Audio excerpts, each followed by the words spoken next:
नमस्कार दोस्तों, आपका स्वागत है आपके अपने भरोसेमंद चैनल स्मार्ट स्टूडेंट क्लासेस में। अगर आप भी उत्तर प्रदेश शिक्षक पात्रता परीक्षा यानी यूपीटीईटी अथवा प्रशिक्षित स्नातक शिक्षक टीजीटी और स्नातकोत्तर शिक्षक पीजीटी जैसी महत्वपूर्ण इतिहास परीक्षाओं की तैयारी कर रहे हैं तो यह वीडियो आपके लिए ही है। हम आपके लिए लेकर आए हैं इतिहास के महत्वपूर्ण प्रश्नों का एक विशेष संग्रह जो आपकी परीक्षा की तैयारी को देगा एक नई दिशा और मजबूत आधार। इस वीडियो में हम हल करेंगे उन चुनिंदा प्रश्नों को जो पिछली परीक्षाओं में पूछे जा चुके हैं या जिनकी इस बार आने की संभावना है। हर प्रश्न के साथ आपको मिलेगी विस्तृत व्याख्या, जिससे न सिर्फ आपको सही उत्तर पता चलेगा बल्कि उस विषय की गहरी समझ भी विकसित होगी। तो फिर देर किस बात की, अपनी कमर कस लीजिए और इतिहास के ज्ञान के इस सफर में हमारे साथ जुड़ जाइए। वीडियो को अंत तक जरूर देखिएगा क्योंकि हर प्रश्न आपकी सफलता की कुंजी साबित हो सकता है। स्मार्ट स्टूडेंट क्लासेस, आपकी सफलता ही हमारा लक्ष्य है। चलिए शुरू करते हैं। क्वेश्चन 1, श्रीमद् भगवद गीता महाभारत के किस पर्व का अंश है? देखिए, महाभारत के युद्ध से पूर्व अर्जुन के मोह तथा भ्रम को दूर करने के लिए श्री कृष्ण ने कर्मयोग का उपदेश दिया जो श्रीमद् भगवद गीता के रूप में प्रसिद्ध है।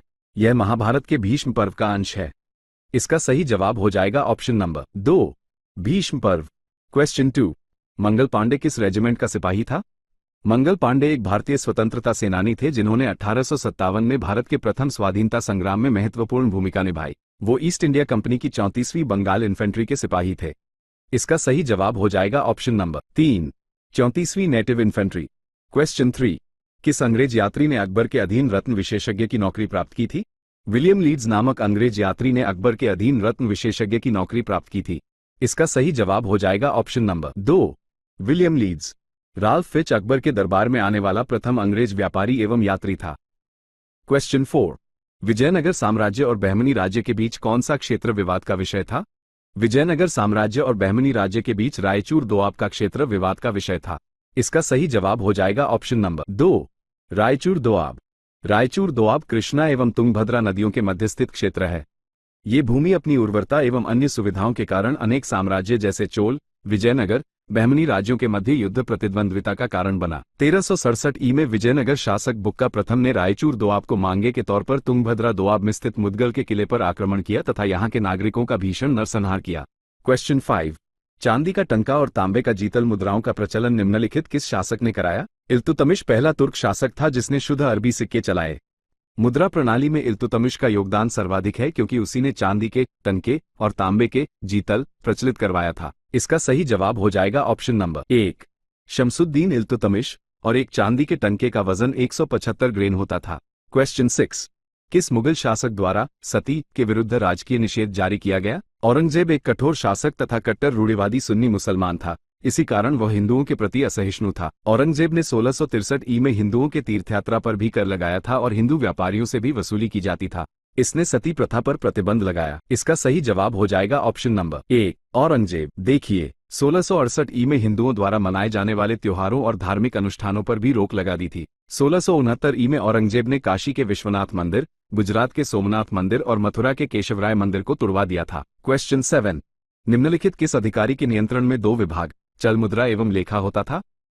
मौर्यकाल प्रशासन के अंतर्गत राजा सबसे शक्तिशाली होता था जिसके पास समस्त शक्तियां मौजूद थी जैसे प्रशासन, न्याय एवं सेना। राजा के बाद अमात्य आता था जिसको प्रधानमंत्री कहा जाता था।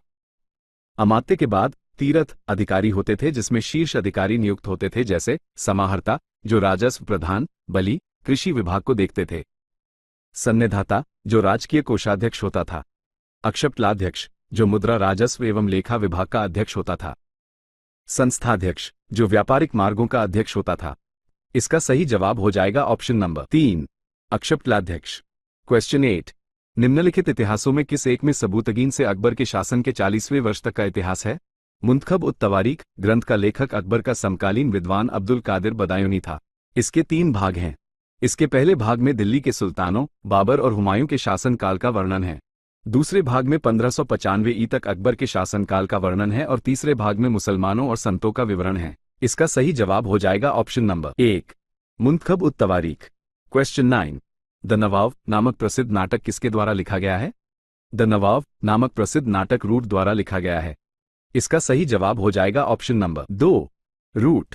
क्वेश्चन 10, 1833 के अधिनियम के संबंध में निम्नलिखित में कौन सा कथन सही नहीं है? चलिए पहले ये जान लेते हैं 1833 के चार्टर एक्ट के महत्वपूर्ण बिंदु कौन कौन से हैं। नंबर 1, कंपनी के व्यापारिक अधिकार को समाप्त कर दिया गया। पहला ऑप्शन सही है। नंबर 2, बंगाल के गवर्नर को भारत का गवर्नर जनरल बना दिया गया। दूसरा ऑप्शन सही है। नंबर 3, दासों की दशा सुधारने और अंततः समाप्त करने की आज्ञा दी। तीसरा ऑप्शन सही है। नंबर 4, सिविल सेवा की चयन प्रक्रिया को खुली प्रतियोगिताओं के करवाने का प्रावधान किया गया। नंबर 5, गवर्नर जनरल की परिषद की संख्या जो पिट्स इंडिया एक्ट द्वारा 4 से घटाकर 3 कर दी गई थी, उसे पुनः 4 कर दिया गया। चौथे सदस्य को कानून विशेषज्ञ के रूप में शामिल किया गया। तो चौथा ऑप्शन यहां पर मैच नहीं हो रहा है, तो ये ऑप्शन सही नहीं है। क्वेश्चन 11, किस चोल शासक ने श्रीलंका में अपनी स्वर्ण और ताम्र की मुद्राओं का प्रचलन कराया?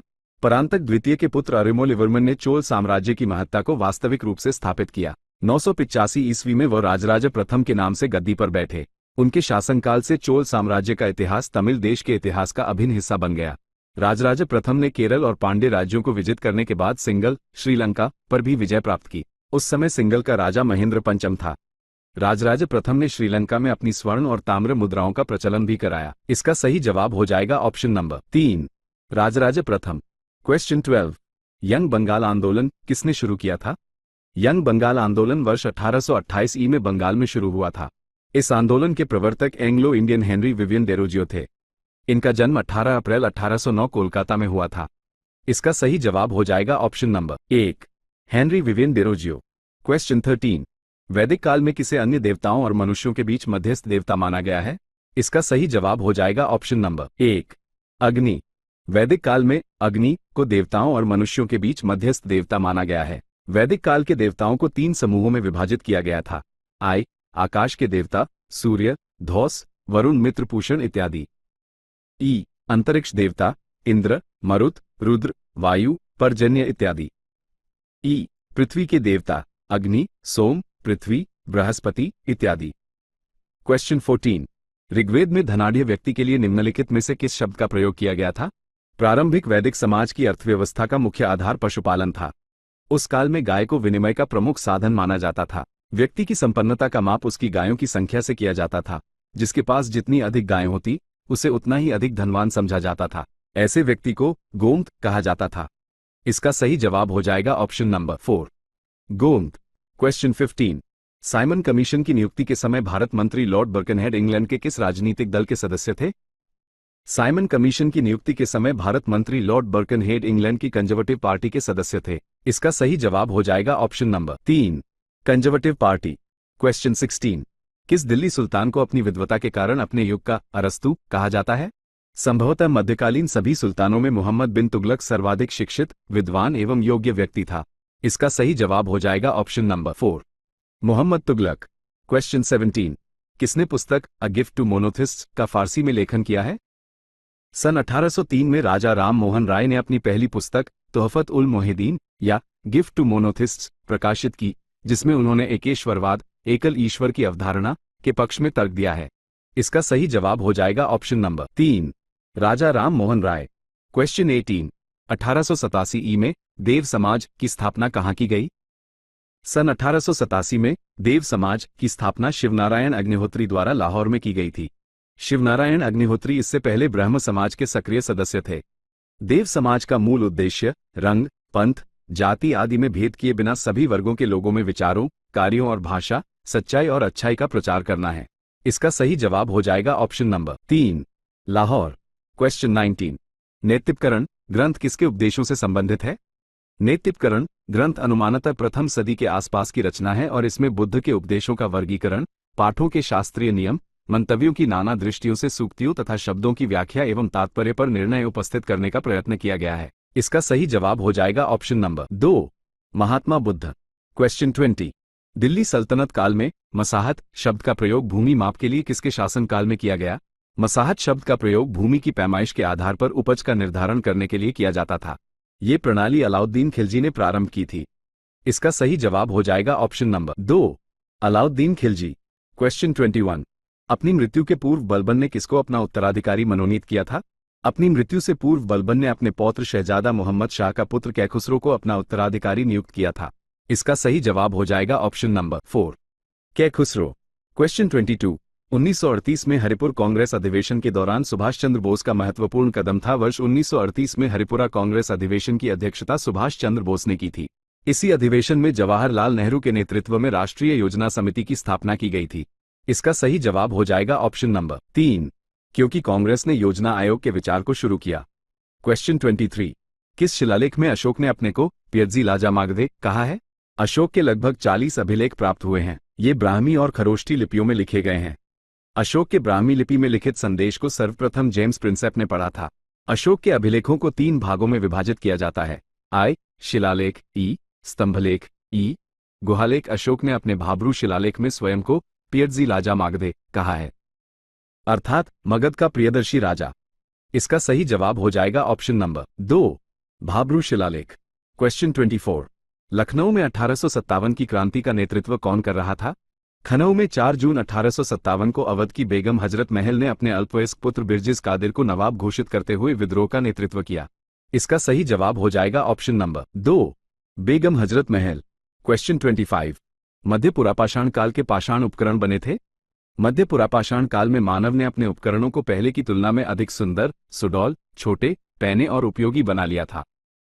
इस काल में क्वार्टजाइट के स्थान पर जैस्पर, चर्ट और फ्लिंट जैसे कठोर पत्थरों का उपयोग करके फलक, हथियार तैयार किए गए। इसी कारण इस संस्कृति को फलक संस्कृति कहा जाता है। इस काल के प्रमुख उपकरणों में बेधक, खुरचनी और तक्षणी प्रमुख थे। इसका सही जवाब हो जाएगा ऑप्शन नंबर 2, फलक से। अगर आप इसी तरह की ज्ञानवर्धक वीडियो देखना चाहते हैं तो हमारे चैनल को सब्सक्राइब जरूर करें। जय श्री राम।